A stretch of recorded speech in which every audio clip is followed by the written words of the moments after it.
It was a freezing winter night in Chicago. The kind of night where the cold doesn't just touch your skin, it crawls inside your bones. The streets were nearly empty, and a thick silence had taken over the city. The clock showed 11:47 p.m. Aman Verma, a 26-year-old Indian student, was running as fast as he could to catch the last train. His breath was heavy, turning into fog with every step. He had missed trains before, but tonight felt different. There was a strange uneasiness in the air, something he couldn't explain. He reached the station just in time. West 66th Street Terminal looked almost abandoned. The lights flickered above him, casting broken shadows across the platform. There were no announcements, no people. Just the sound of cold wind echoing through the empty space. A man checked his phone. Last train, 11:50 p.m., line 66. He looked down the tracks, and that's when he saw it. A light in the distance. A train was coming. But something wasn't right. The train wasn't slowing down, like it should. It moved in a strange, unnatural way, almost like it was gliding instead of rolling on tracks. As it reached the platform, Aman felt his body freeze. There was no number on the train, no driver in the front cabin, and even though the lights inside were on, there was no one inside. For a moment, Aman hesitated.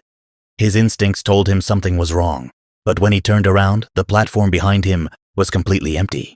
His phone had lost signal. There was no other option. Taking a deep breath, he stepped inside. The moment he entered, the doors slammed shut with a loud bang. The entire coach shook violently and without any warning. The train started moving, but something felt wrong. Aman looked outside, expecting to see the platform slowly disappear behind him. But it didn't. The train was moving, yet the platform wasn't going anywhere.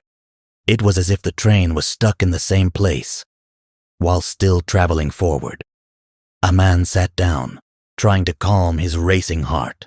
He stared out the window. Outside, there was nothing but complete darkness. Then, he noticed something in the reflection.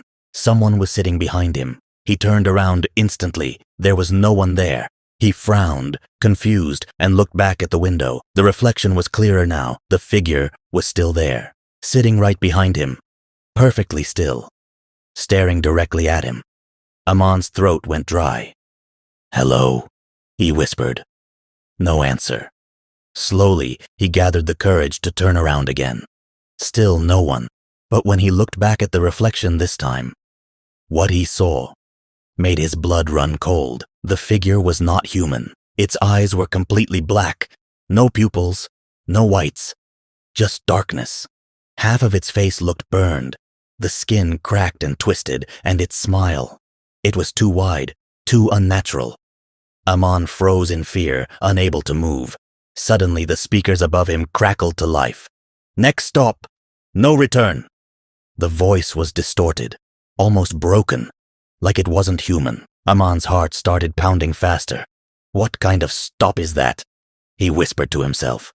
And then, he heard a voice, not from the speakers, from right behind him. "No one comes back from there." Aman's eyes widened. He slowly turned his head.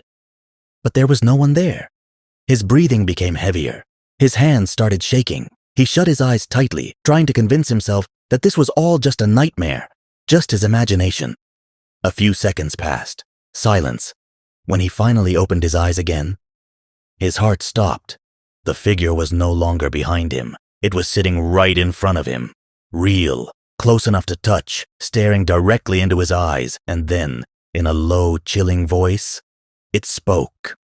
"You got on the wrong train.